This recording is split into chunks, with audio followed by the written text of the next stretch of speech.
अस्सलाम वालेकुम स्टूडेंट्स। आज हम इस वीडियो में 6.8 एक्सरसाइज का सॉल्यूशन करेंगे, जिसमें क्वाड्रेटिक इक्वेशन को सॉल्व करने का मेथड है बाय यूजिंग क्वाड्रेटिक फार्मूला, वो हम अप्लाई करेंगे सारे क्वेश्चंस के ऊपर। तो स्टार्ट करते हैं क्वेश्चन नंबर 1 से। Question number 1, 3a² - 12a - 15 = 0। Solution में हम क्या करेंगे, comparing the given equation with the standard form. इससे कंपेयर किया, देन आपके पास a की वैल्यू आपके पास आई 3, b की वैल्यू -12 एंड c की वैल्यू -15। फिर क्वाड्रेटिक फार्मूला यूज़ किया और उसमें सारी वैल्यूज़ पुट कर दी हमने। b की वैल्यू है -12, a की वैल्यू है 3 और c की वैल्यू है -15। ठीक है। वैल्यूज़ पुट करने के बाद हमने इसकी सिंप्लीफिकेशन स्टार्ट की। 144 और 4 3 12। अब -12 -15 से मल्टीप्लाई होगा तो 180 आएगा। 144 + 180 आपस में ऐड होंगे, 324 आएगा। 324 का स्क्वायर रूट निकालेंगे, कैलकुलेटर यूज़ करेंगे। रूट ऑफ 324 18, और ये प्लस माइनस है, इसको दो बार हम लिख देंगे। Either 12 + 18/6 and 12 - 18/6। 12 और 18 को ऐड करेंगे, 30/6। 12 और 18 को माइनस करेंगे, -6/6। 6 5 ज़ा 30, 6 1 ज़ा 6। ये आपके पास दो आंसर आ गए क्वाड्रेटिक इक्वेशन के, और सोल्यूशन सेट आ गया 5, -1। क्वेश्चन नंबर 1 हो गया। Now come to the question number 2। Question number 2 में है कि k² - 2k - 63 = 0। First step comparison with the standard form. Given equation को स्टैंडर्ड फॉर्म से कंपेयर करेंगे। a b c की वैल्यू निकलेगी। a की वैल्यू 1, k² के शुरू में कोई नंबर नहीं है, जबकि कोई नंबर नहीं होता तो वहाँ पर 1 होता है। फिर b की वैल्यू -2 एंड c की वैल्यू -63। क्वाड्रेटिक फार्मूला यूज़ किया, पुटिंग ऑल वैल्यू सारी पुट की हमने इसके अंदर। वैल्यूज़ पुट करने के बाद हम इसको सिंप्लीफाई करेंगे। देखें, a की वैल्यू 1 रखी है, b की वैल्यू -2 रखी है, c की वैल्यू -63 रखी है। 2 का स्क्वायर हुआ 4 और 63 यानी ये मल्टीप्लाई हुए। 4 1 ज़ा 4 और 63 अभी अपनी जगह पे है। 4 63 से मल्टीप्लाई होगा तो 252 आएगा। 252 4 में ऐड होगा, 256 आ गया। 256 का स्क्वायर रूट निकालेंगे यूजिंग कैलकुलेटर, तो आपके पास 16 आ जाएगा। अब यहाँ पर वही दो बार इसको लिखेंगे, एक बार प्लस में और एक बार माइनस में। ये देखें आपके सामने, प्लस वाली वैल्यूज़ को प्लस करेंगे, 18/2 आएगा। माइनस वाली वैल्यूज़ माइनस होंगी, 14/2 कैंसिलेशन होगी। एक का आंसर आएगा 9, दूसरे का आएगा -7। और ये आपके पास क्वेश्चन नंबर 2 का सॉल्यूशन आ गया। Now come to the question number 3। Question number 3 में y² - y - 56 = 0। गिवन इक्वेशन को कंपेयर करेंगे स्टैंडर्ड फॉर्म से। तो यहाँ से भी हमें a की वैल्यू 1 लिखने की, क्योंकि y² के शुरू में कोई नंबर नहीं है, वहाँ कोएफिशिएंट 1 है। इसी तरह b की वैल्यू में भी कोई नंबर नहीं लिखा हुआ, तो वहाँ पर भी 1 होगा, लेकिन माइनस साइन आई है, इसलिए माइनस साइन लिखना ज़रूरी है। एंड c = -56, और लास्ट में c है -56। Using quadratic formula, put all values put कर दी हमने। जो वैल्यूज़ हमने यहाँ पर फाइंड की हैं, 4 1 ज़ा 4 हुआ, 1 का स्क्वायर 1, 456 से मल्टीप्लाई होगा। 224 आया, 224 1 में ऐड हुआ, 225 आया। Using calculator, square root of 225, square root of 225 आपके पास आ गया 15। अब यहाँ पर आइदर करके लिखेंगे, एक बार प्लस में लिखेंगे और एक बार माइनस में लिखेंगे। प्लस वाली वैल्यूज़ ऐड हो गई, माइनस वाली माइनस हो गई, सब्ट्रैक्ट हो गई, और फिर ये कैंसिलेशन हुई। एक आंसर आया 8, दूसरी का आंसर आ जाएगा -7। ये सॉल्यूशन सेट आ गया क्वेश्चन नंबर 3 का। सॉल्यूशन सेट हमेशा कर्ली ब्रैकेट में लिखेंगे क्वाड्रेटिक इक्वेशन का। Question number 4। क्वेश्चन नंबर 4 आपके पास थोड़ी सी इक्वेशन जो सामने है स्टैंडर्ड फॉर्म में नहीं है। आपको याद होगा, मैंने आपको क्वाड्रेटिक इक्वेशन जब स्टार्ट करवाई थी तो ये पॉइंट बताया था कि जब भी क्वाड्रेटिक इक्वेशन को सॉल्व करना हो तो ये स्टैंडर्ड फॉर्म में होनी चाहिए। अब ये स्टैंडर्ड फॉर्म में नहीं है, तो इसके लिए हम क्या करेंगे, पहले कुछ स्टेप्स करके इसको स्टैंडर्ड फॉर्म में कन्वर्ट करेंगे। स्टैंडर्ड फॉर्म में कन्वर्ट करने के लिए ब्रैकेट्स ओपन की, 3y से मल्टीप्लाई हुआ 3y², 3 1 से मल्टीप्लाई हुआ 3 1 ज़ा 3। इसी तरह 4 × y से होगा 4 1 ज़ा 4, और 4 1 से मल्टीप्लाई हुआ 4 1 ज़ा 4। अब 4 के साथ माइनस साइन भी है, इसलिए वो माइनस प्लस माइनस होगी। अब यहाँ पर 3 और -4 आपस में ऐड हो जाएंगे। 3 और -4, ये -3 और -4 आपस में ऐड होंगे, -7 हो गया। ठीक है।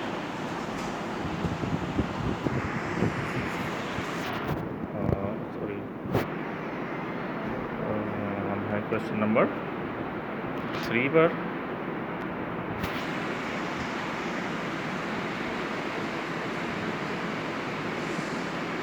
ये क्वेश्चन नंबर 4।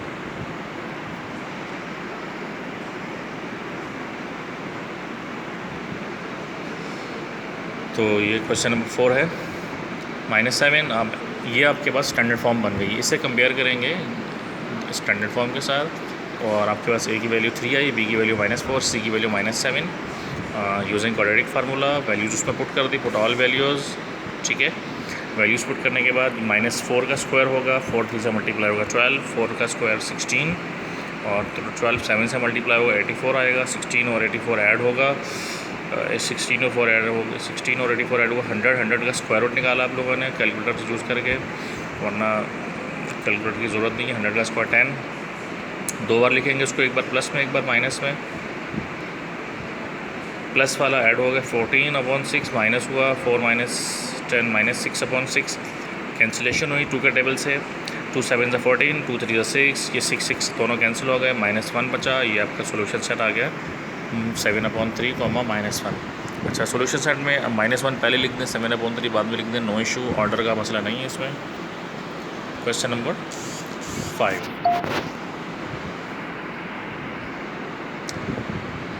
क्वेश्चन नंबर 5 में ये क्वेश्चन सिंपल लिखी हुई है, इसके लिए स्टैंडर्ड फॉर्म है। डायरेक्ट हम पहले स्टेप करेंगे comparison with standard form. Comparison करने के बाद आपके पास ए की वैल्यू मिली 2, बी की वैल्यू -7, सी की वैल्यू 5 मिली और फार्मूला यूज़ करके वैल्यूज़ पुट कर दी हमने। वैल्यूज़ पुट करने के बाद 7 का स्क्वायर हुआ 49 और आगे तीनों वैल्यूज़ मैंने मल्टीप्लाई कर दी, 40 आया, 49 - 40 9 आ गया। 9 का स्क्वायर रूट निकलता है 3 और बिल्कुल इजी है ये। प्लस एक बार प्लस में लिखेंगे और एक बार माइनस में लिखेंगे। प्लस वाला प्लस हो गया, माइनस वाला माइनस हो गया और कैंसिलेशन हुई 2 5 10, 2 2 4 और 4 4 कैंसिल हुआ, 5/2, 1 या 1, 5/2। Question number 5 completed. Question number 6, ये क्वेश्चन नंबर 6 में भी थोड़ी सी स्पेशल केस आ गया है। 5x² - 9 = 0। यहाँ पर x की टर्म नहीं है, मीन इसमें b की वैल्यू मिसिंग है। पहले लेक्चर में आपको याद हो, मैंने आपको बताया था उसमें इस तरह की इक्वेशन थी ax² + c = 0, यानी b मिसिंग था उसमें। तो ये वही टाइप है इसकी। तो कंपैरिजन करेंगे, स्टैंडर्ड फॉर्म में है ये आपके पास। क्यों स्टैंडर्ड फॉर्म में है? क्योंकि सारी वैल्यूज़ = 0 है और इस तरफ कोई प्लस माइनस या कोई ब्रैकेट नहीं है। तो जब कंपैरिजन करेंगे तो a की जगह पर आ रहा है x² के साथ 5, bx तो इसमें मिसिंग है, तो इसका मतलब b की वैल्यू 0 और c की वैल्यू -9। बिल्कुल इजी है, बस ये कंपैरिजन में ये वाला स्टेप अगर आपको क्लियर है तो आगे अगले स्टेप्स में भी प्रॉब्लम नहीं होगी। यूजिंग क्वाड्रेटिक फार्मूला यूज़ करने के बाद वैल्यूज़ पुट कर दी। b की वैल्यू उसमें 0 है, b की वैल्यू 0 है और 4 5 20 और 20 मल्टीप्लाई होगा -9 के साथ। 0 का स्क्वायर 0 ही होगा। देखिए अगले स्टेप में 0 लिखने शो करने की ज़रूरत नहीं है, वो 0 हो गया।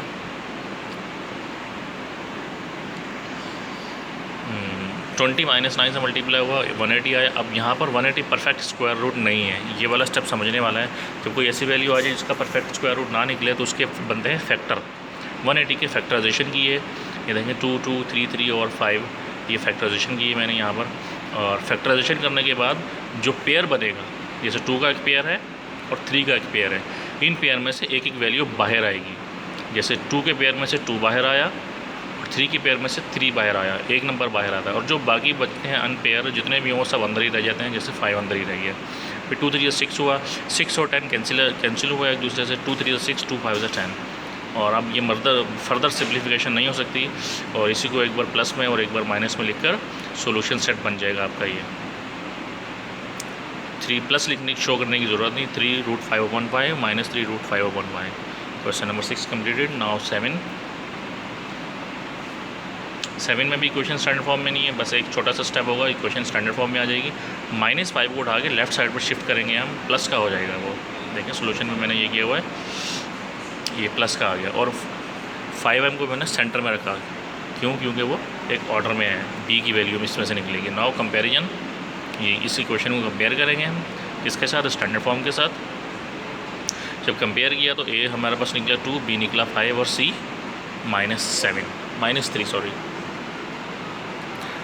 यूजिंग क्वाड्रेटिक फार्मूला यूज़ किया और इसमें वैल्यूज़ पुट कर दी, पुट ऑल वैल्यूज़। ए की वैल्यू 2 है, बी -5 है, सी -3 है। कैलकुलेशन की हमने 25 8 3 24 ऐड हुआ 49 आया, 49 का रूट निकला 7 और इनको एक बार ऐड किया और एक बार सब्ट्रैक्ट किया। ठीक है, -5 और 7 ऐड हुआ 2 बना, -5 और -7 ऐड हुआ -12 बना। ये कैंसिलेशन हुई 1/2, कैंसिलेशन हुई -3। सोल्यूशन सेट आ गया आपके पास 1/2 -3। क्वेश्चन नंबर 8 में भी क्वेश्चन स्टैंडर्ड फॉर्म में नहीं है, ब्रैकेट से इनको सिंप्लीफाई करेंगे, स्टैंडर्ड फॉर्म में लाएंगे, देन कंपैरिजन करेंगे हम। तो स्टेप नंबर 1, राइट साइड पर 4 3 से मल्टीप्लाई हुआ है, 4 3 से 12 और 4 1 से मल्टीप्लाई हुआ, 4 1 से 4। ये फिर इनको लेफ़्ट साइड पर शिफ्ट किया है 12x, राइट साइड पर प्लस हो रहा है, लेफ़्ट साइड पर आकर क्या हो गया माइनस हो गया। इसी तरह 4 राइट साइड पर क्या हो रहा है प्लस और लेफ़्ट साइड पर शिफ्ट हुआ माइनस हो गया। और 12x और 4 की जगह पे कुछ भी नहीं बचा, वहाँ हमने 0 लिख दिया। अब ये जो 11x और 12x है ये आपस में प्लस माइनस माइनस होंगे और बड़ी वैल्यू के साइन माइनस है, इसलिए माइनस का x आ जाएगा। 5x² माइनस का x माइनस का 4। अब कंपैरिजन करेंगे, ये जो इक्वेशन आपके पास आई है इसको स्टैंडर्ड फॉर्म के साथ कंपेयर करेंगे। a की वैल्यू 5 निकलेगी, b की -1 और c की -4। क्लियर, ये ABC की वैल्यू हर स्टेप में निकलती है, तो इसमें कोई कन्फ्यूजन नहीं होनी चाहिए। यूजिंग क्वाड्रेटिक फार्मूला यूज़ करके वैल्यूज़ पुट कर दिए अपने, पुट ऑल वैल्यूज़ करने के बाद कैलकुलेशन की, -1 का स्क्वायर करेंगे, 4 5 से मल्टीप्लाई होगा, फिर 4 5 20, 24 से मल्टीप्लाई हुआ 80 और 1 ऐड हुआ 81 का स्क्वायर रूट निकला 9। ठीक है, अब इनको इधर करके एक बार प्लस एक बार माइनस, प्लस भी होंगे और माइनस भी होंगे, 10/10 और -8/10। कैंसिलेशन हुई, 10 10 कैंसिल हो गया, -1 और +1, 8 और 10 कैंसिल हुआ, 2 के टेबल से 2 4 8, 2 5 10। ये क्वेश्चन नंबर 8 हो गया आपके पास, आंसर आ गया। क्वेश्चन नंबर 9 में भी थोड़ी सी सिंप्लीफिकेशन रिक्वायर्ड है। इक्वल के राइट साइड पर 7/4 है, तो हमने क्या करना है, पहले स्टेप में जो डिवाइड में 4 लिखा हुआ है उसको लेफ़्ट साइड पर ले आना है। राइट साइड पर वो डिवाइड हो रहा है, लेफ्ट साइड पर आ गया मल्टीप्लाई हो गया। जब मल्टीप्लाई होगा तो 4 3 12, 4x² के साथ मल्टीप्लाई होगा, 4x² हो गया। अब हमने करना ये है कि लेफ़्ट साइड वाली वैल्यूज़ को राइट साइड पर शिफ्ट करना है। ऐसा हम इसलिए कर रहे हैं ताकि x² की वैल्यू पॉजिटिव होनी चाहिए हमेशा। क्वाड्रेटिक इक्वेशन की स्टैंडर्ड फॉर्म में जो नंबर x² के साथ है वो प्लस का होना चाहिए, इसलिए हम ऐसा कर रहे हैं। तो पूरी इक्वेशन को चेंज करके लिखते हैं, नो इशू। ये और ऐसे लिखते हैं 4x² -12x -7, 0 को उस तरफ लेके। पूरी इक्वेशन को चेंज करने से कोई साइन में चेंजिंग नहीं आती है। क्लियर, अब हम कंपैरिजन करेंगे, comparison this equation 4x² -12x -7 with standard form. ये स्टैंडर्ड फॉर्म से कंपेयर किया तो a 4 निकला, b -12 और c -7। यूजिंग क्वाड्रेटिक फार्मूला, ये क्वाड्रेटिक फार्मूला है, ये है आपके पास। पुट ऑल वैल्यूज़,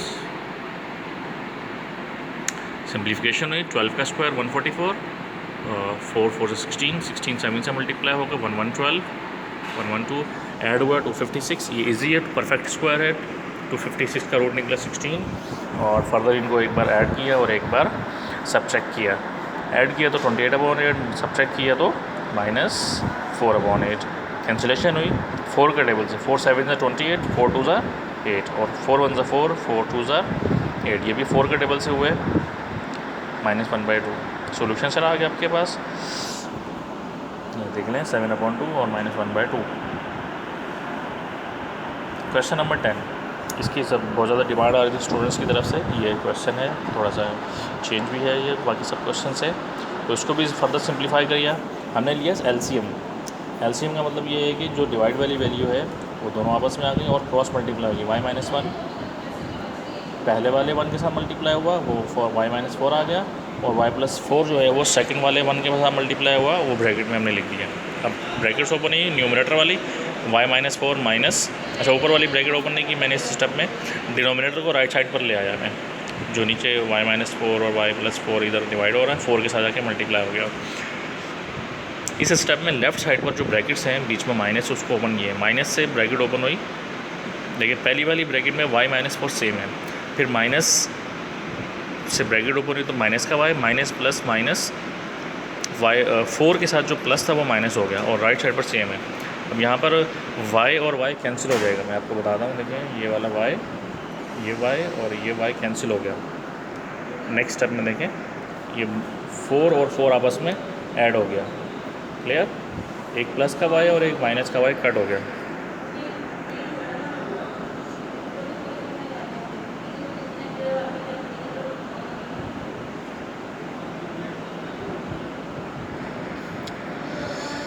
अब राइट साइड, अच्छा इसमें 8 और 4 दोनों को हमने क्या करना है, डिवाइडेड बाय 4 बोथ साइड। दोनों तरफ अगर 4 से डिवाइड कर दें तो वो कैसे होगा, देखें इधर भी 4 लगा दिया और इधर भी 4 लगा दिया, तो ये 4 और 4 कैंसिल हो जाएंगे, ये 4 और 4 2 जार 8 हो जाएगा इस तरह से। ठीक है, तो नेक्स्ट स्टेप में देखें ये आएगा, मैं आपको दिखा रहा हूँ, ये -2 बचा और इधर राइट साइड पर 4 कैंसिल हो गया। अब इन दोनों का मल्टीप्लाई करना है, y मल्टीप्लाई होगा पूरी की पूरी दूसरी ब्रैकेट के साथ,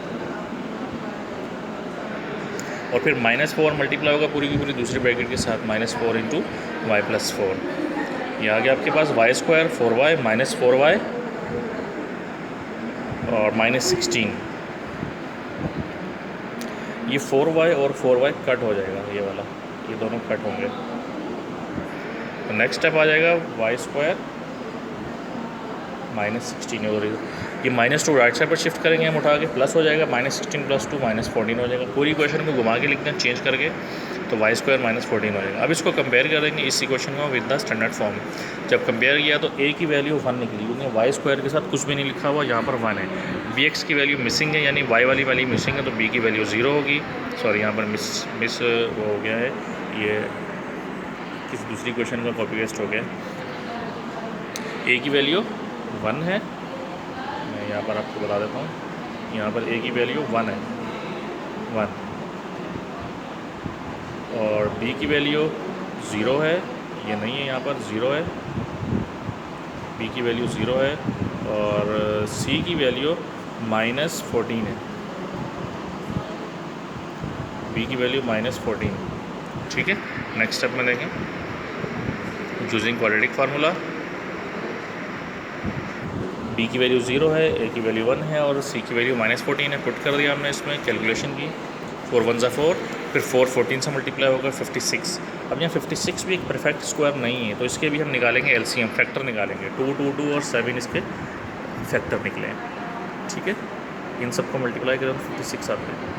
अब इसमें भी वो पेयर जिसका होगा वो बाहर आ जाएगा, एक 2 बाहर आ गया 2, और जिसका पेयर नहीं बनेगा वो अंदर ही रह जाएगा। देखें पिछली स्लाइड में दोबारा से देखें, 3 टाइम 2 है, तो उसमें से 2 टाइम 2 में से एक 2 बाहर आ गया, और जो 1 टाइम 2 बचा था वो और 7 दोनों अंदर ही रह गए।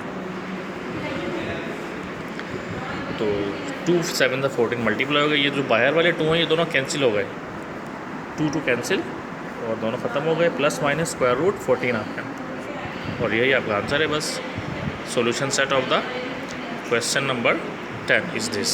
Thank you. ये आपकी कंप्लीट हो गई 6.8। बाकी नेक्स्ट वीडियो में इंशाल्लाह 7.5 मैं आपके सामने सॉल्व करूँगा। जो जिस क्वेश्चन में जो स्टूडेंट्स को प्रॉब्लम होगी वो उसमें देख लेंगे। Thank you.